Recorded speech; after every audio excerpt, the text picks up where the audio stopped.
Anda kembali menyaksikan Economic Update bersama saya Andi Syalini. Dan saat ini kami masih bersama dengan Ketua Umum Apindo Ibu Sinta Kamdhani.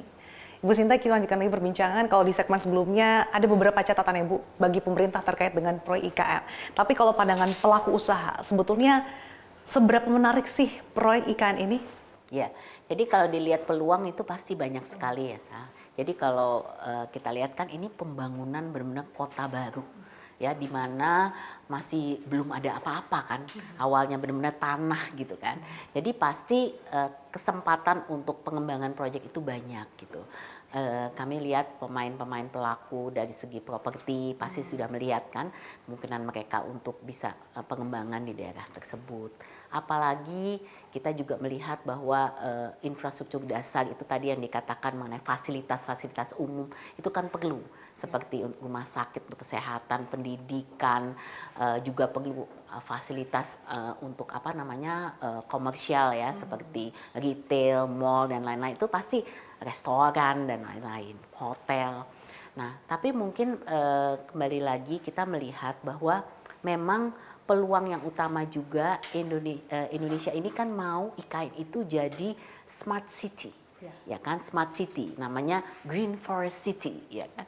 Nah, jadi untuk smart city itu kan perlu teknologi. Nah, itu peluangnya luar biasa. Tidak hanya dari dalam negeri, tapi dari luar negeri. Karena mereka melihat inovasi itu banyak sekali kan. Dan itu bisa dibawa gitu. Jadi bahwa kita membangun suatu kota yang dengan sistem transportasi juga, dengan sistem pembangkit juga nantinya yang renewable ya, energi ya, EBT gitu. Ini semua kan membutuhkan teknologi gitu. Nah, belum lagi digitalisasi ya. Jadi zaman sekarang 4.0 kan, semua sudah masuk kalau komunikasi dan lain-lain. Jadi menurut saya peluangnya itu luar biasa. Tinggal sekarang mau bagaimana kita bisa mengambil peluang itu dengan hitung-hitungan yang cocok begitu kan. Makanya saya selalu mengatakan feasibility-nya daripada proyek tersebut. Karena investor itu pada akhirnya melihatnya ini feasible nggak proyek buat saya. Return on investment-nya itu seperti apa sih? IRR-nya seperti apa sih gitu. Itu yang menjadi perhatian pelaku usaha ya Bu. Betul, tapi kalau dari segi sektor-sektor, apa sih sebenarnya sektor-sektor yang di proyek IKN yang mungkin dirasa agak cukup sulit bagi para pelaku usaha untuk berinvestasi di bidang tersebut? Saya rasa yang sulit itu mungkin kalau kita lihat kan pasti kalau pembangunan kota itu pastinya kita mulai dari tadi ya dengan fasilitas-fasilitas dasar, infrastruktur dan lain-lain. Mungkin kalau kita melihat dari segi kesulitan itu lebih yang berhubungan dengan kalau kita melihat telekomunikasi misalnya, itu kan membutuhkan fiber optics dan lain-lain, itu mungkin tidak semudah itu ya, itu kan perlu satu investasi yang tidak kecil gitu, dan itu juga perlu pengedepanan. Nah, kita juga melihat bahwa kalau yang namanya industri ya itu mungkin agak sedikit lebih sulit karena kita kan mesti bawa jobs-nya kan, berarti kan kita mesti bawa skill workers-nya juga gitu ya. Jadi ini mungkin sesuatu yang harus jadi perhatian. Jadi talent ini adalah satu kebutuhan juga gitu. Jadi saya rasa kalau untuk pengembangan industri, terutama kalau industri padat karya dan lain-lain itu mungkin sedikit lebih sulit ya untuk masuk ke daerah seperti itu. Tapi kalau kita masukkan dengan yang ada perlu natural resources tertentu atau sumber daya alam tertentu, ya kita mesti lihat gitu sampai sejauh mana ini bisa masuk ya. Kalau sektor pertanian misalnya, ya mungkin kesempatan itu ada, tapi seperti apa gitu. Nah ini mungkin yang harus jadi beberapa hal lah yang harus kita lihat. Oke, Bu Sinta, kita agak bergeser sedikit topiknya. Ini imbas ketidakpastian global yang tadi awal kita bicarakan. Kita tahu bahwa sejumlah industri ini mengalami PHK massal, bahkan jumlahnya ini cukup masif, Bu. Apakah ini bisa dikatakan bahwa insentif dari pemerintah ini tidak cukup, Bu, untuk mengatasi PHK massal yang terjadi? Karena jika tidak ada perubahan kebijakan yang berarti, artinya PHK massal ini hanya akan menjadi bom waktu saja, Bu Sinta. Jadi ini mungkin kita mesti melihat dasarnya kenapa ada PHK, ya kan? Sebenarnya kalau dilihat PHK massal juga latar belakangnya ya. Karena kalau kita lihat angka pengangguran, sebenarnya kalau datanya pemerintah sih angka pengangguran kita sudah membaik ya daripada COVID dan udah mulai ke titik sudah mulai hampir sebelum pra-pandemi. Tapi kita lihat PHK ini sekarang terjadi di beberapa industri tertentu. Seperti contohnya industri tekstil. Itu kan karena satu ya demand ekspor yang menurun signifikan secara global. Kemudian kita juga lihat memang illegal import ini masih terjadi di industri tekstil. Jadi memang kita nggak bisa mengeneralisasi semua sektor itu mem-PHK orang. Kita juga melihat bahwa dengan otomatisasi, dengan tadi industri 4.0, digitalisasi ini juga merubah jenis pekerjaan, ya kan? Banyak faktor ya. Iya, banyak faktor. Jadi otomatisasi itu juga pasti merubah dari jumlah pekerja yang dibutuhkan gitu kan. Nah, ini yang kita harus mulai dengan tadi shifting of job tadi. Jadi future of work itu dengan adanya digitalisasi membutuhkan jenis pekerjaan yang berbeda.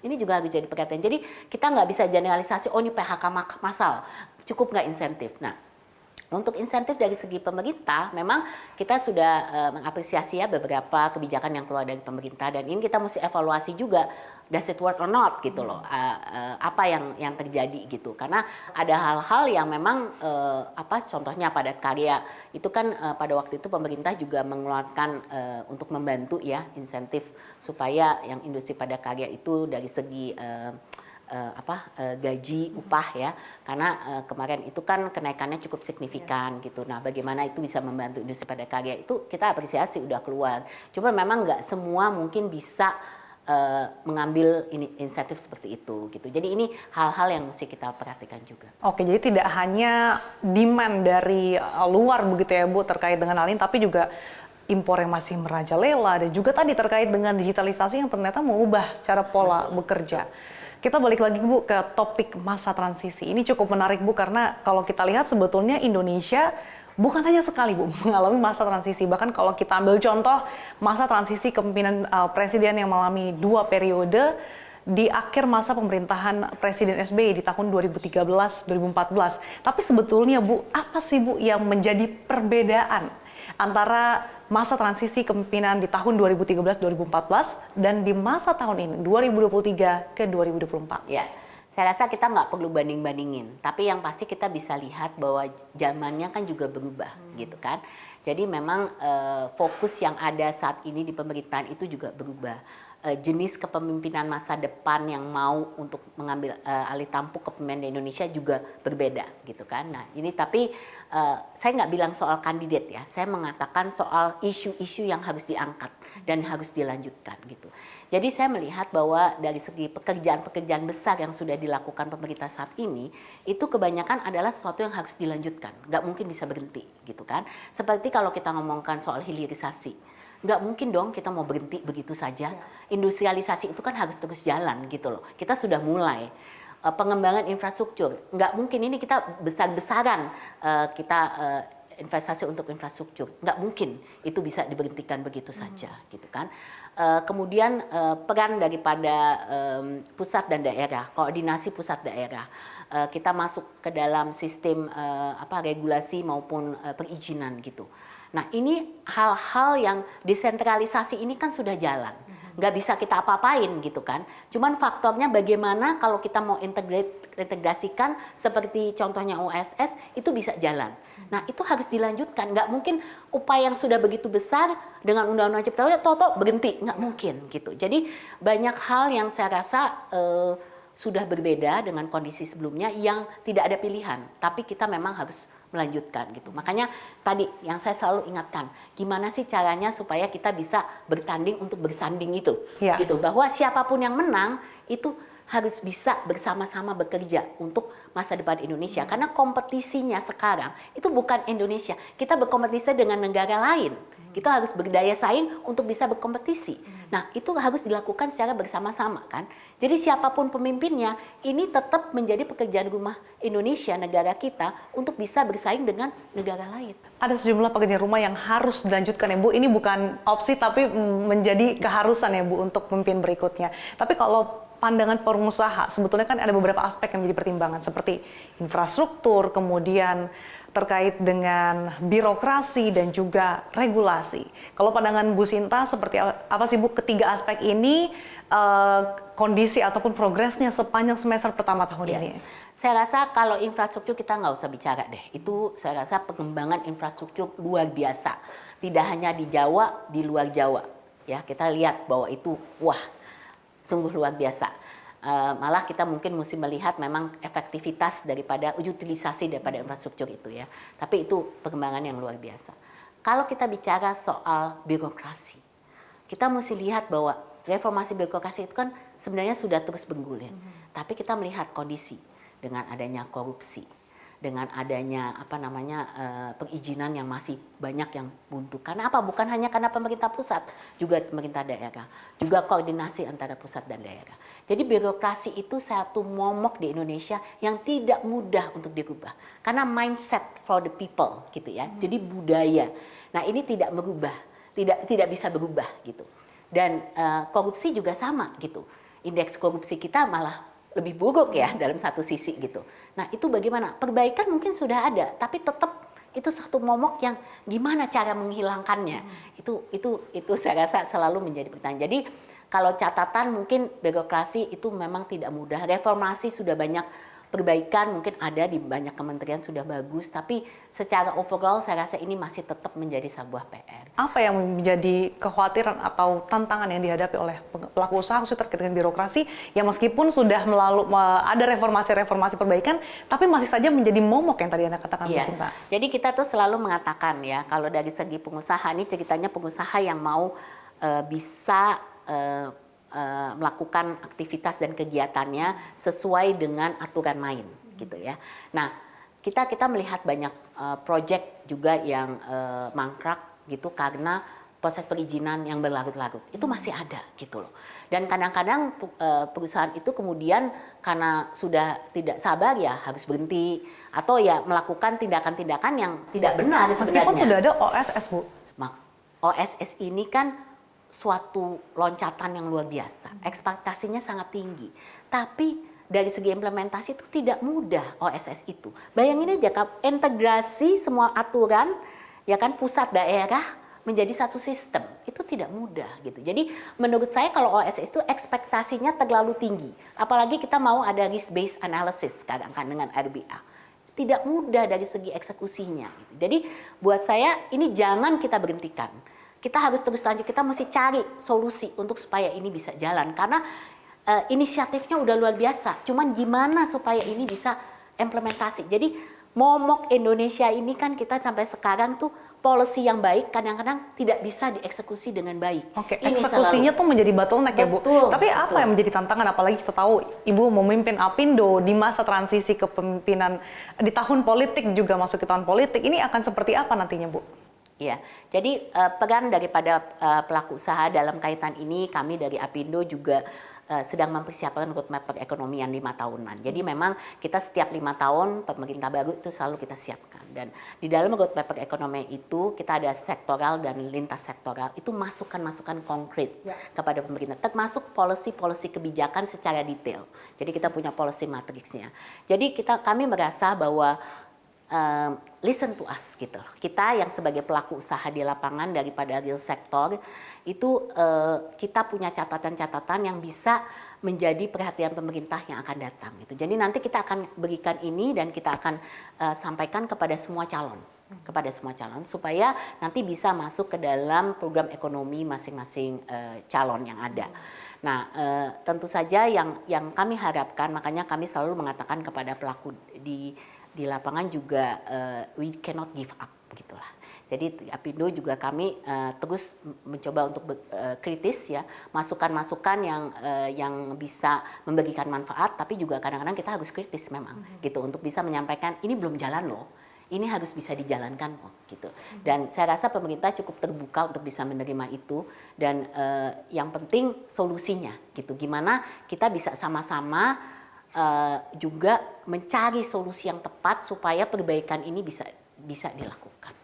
Di tengah usaha perbaikan dilakukan, apakah ini juga menjadi satu upaya juga Bu untuk mendorong investasi asing terutamanya? Karena kalau kita lihat sejumlah investor asing justru memilih berinvestasi di negara tetangga Bu. Apakah ini mencerminkan bahwa kemudahan berbisnis di tanah air ini belum cukup atraktif di mata investor asing? Kita mesti melihat perbandingan ya.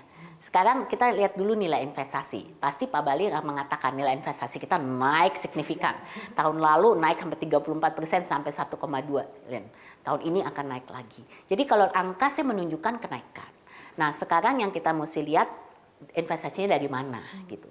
Kita coba untuk investasi tidak berasal dari satu negara, itu pasti. Kita coba untuk diversifikasi sebisa mungkin. Dan ini yang saya rasa coba dilakukan oleh pemerintah juga gitu.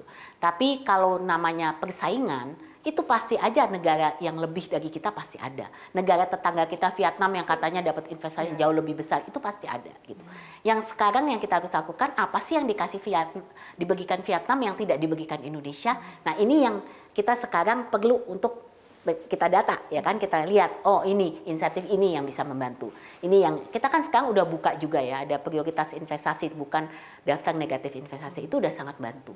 Kita juga mengedepankan kemitraan. Kami mengatakan kepada calon-calon investor asing, ayo mitra dengan pelaku usaha lokal. Kita yang tahu bagaimana doing business in Indonesia. Let's work together gitu. Jadi konsep kemitraan ini kita juga bangun. Kita juga mesti pikirin UMKM kita. Gitu. Pada dasarnya UMKM ini adalah penopang daripada roda perekonomian juga. 95% adalah UMKM. Jadi dia harus menjadi bagian daripada supply chain juga. Jadi pada saat kita berinvestasi, ini somehow harus melihat dampak kepada UMKM ini bagaimana kita bisa bawa masuk juga. Bu Sinta, tadi Anda sempat bicarakan sedikit terkait dengan realisasi investasi. Nah di tahun ini kan target pemerintah 1.400 triliun Bu. Tapi kalau melihat masuki tahun politik, apakah Anda melihat ini cukup realistis? Realistis atau tidaknya itu tergantung kan apa yang kita lakukan ya. Saya tetap optimis bahwa kita mesti bisa mencapai karena kita punya daya tarik apa yang bisa diinvestasikan, proyek-proyek yang ada itu sungguh sangat besar dan luar biasa gitu. Sekarang gimana caranya kita memastikan bahwa investor itu datangnya ke sini gitu kan. Nah inilah yang saya rasa pekerjaan rumah yang tidak mudah sekali lagi, dan ini mungkin perlu tatanan juga ya, apakah itu dari segi kebijakan, apakah itu kepastian hukumnya, apakah itu kita melihat dari sisi dukungan insentif dan lain-lain. Ini memegang peranan yang sangat penting. Jadi menurut saya ke depannya kita mesti melihat bahwa tahun politik there is concept wait and see pasti ada, tapi bukan berarti mereka tidak akan masuk. Jadi angka 1,4 terlihat sangat-sangat besar, apalagi dengan kondisi global ekonomi yang seperti ini. Berapa banyak sih perusahaan negara luar yang juga bisa berinvestasi ke Indonesia? Itu pasti pertanyaannya. Tapi fortunately itu masih banyak ternyata gitu di dalam industri-industri tertentu. Misalnya kita masuk ke green businesses ya, yang investasi hijau. Itu ternyata masih besar appetite-nya gitu, dari apakah itu secara funding ya, apakah itu dari investor realnya, itu masih ada gitu. Jadi kita mesti lihat dari niche tertentu untuk sektor-sektor apa yang masih bisa mendapatkan daya tarik, dan itu menjadi perhatian kita. Ya, kita harapkan bersama Bu Sinta, semoga di tengah ketidakpastian global, kondisi perekonomian dan juga kondisi stabilitas politik di tanah air ini berjalan kondusif, dan tentunya iklim investasi tanah air ini cukup atraktif ya Bu, sehingga bisa meningkatkan daya saing Indonesia di mata global. Terima kasih atas waktunya Sinta Kamdhani, Ketua Umum Apindo. Sehat selalu untuk Anda. Demikian Economic Update kali ini, saya Andi Shalini, CNBC Indonesia, Beyond Business.